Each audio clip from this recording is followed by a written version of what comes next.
ప్రతి సాయంత్రం మా ఊరి వాతావరణం ప్రేమతో, ఆనందంతో నిండిపోయి ఉండేది.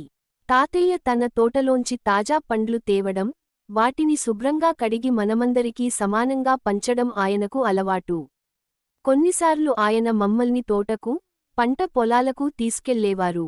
పచ్చని పొలాల్లో నడవడం, చెట్లపై వేలాడుతున్న పండ్లను చూడడం, తాతయ్య చెబుతున్న వ్యవసాయం గురించి కథలు వినడం చాలా ఆనందంగా ఉండేది. ఆ క్షణాల్లో నవ్వులు, ఆటపాటల మధ్య ఎన్నో విషయాలు నేర్చుకునేవాళ్లం. ఇంటికి వచ్చాక మాత్రం స్నానం తప్పనిసరి.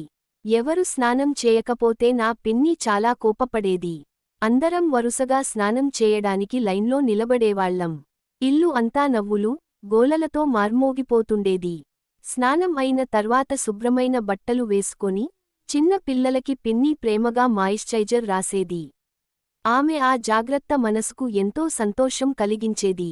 సాయంత్రం అయ్యాక అందరం బంధువుల పిల్లలతో ఆడుకోవడానికి ఆవరణలో చేరేవాళ్లం. నవ్వులు, ఆటలు, ముచ్చట్లు అన్నీ కలసి ఆ సాయంత్రం మరింత ఉత్సాహంగా మారిపోయేది. ఇదే సమయంలో అమ్మమ్మ అందరికీ రుచికరమైన తినుబండారాలు సిద్ధం చేసేది. అమ్మమ్మ నిజంగా బహుళ పనులు చేసే వ్యక్తి. ఆమె పనులు చేసే వేగం చూస్తే ఆశ్చర్యం కలిగించేది. వంట చేయడం, ఇల్లు శుభ్రం చేయడం, ఆవులు, మేం దూడల పాలు తీసుకోవడం, ఏ పని అయినా ఆమె చురుకుగా, సంతోషంగా చేసేది. తినుబండారాలు తిన్నాక మేమందరం అమ్మమ్మ పాలు పితికుతున్న దృశ్యం చూసేవాళ్లం.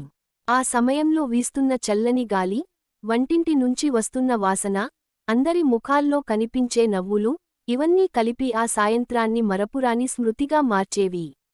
తాతయ్య, అమ్మమ్మ, పిన్ని, బంధువుల పిల్లలతో గడిపిన ఆ రోజులు మా బాల్యంలో అత్యంత మధురమైన జ్ఞాపకాలుగా మిగిలిపోయాయి. ప్రేమ, నవ్వులు, కుటుంబ స్నేహంతో నిండిన ఆ సాదాసీదా క్షణాలు జీవితాంతం మనసులో నిలిచిపోయాయి.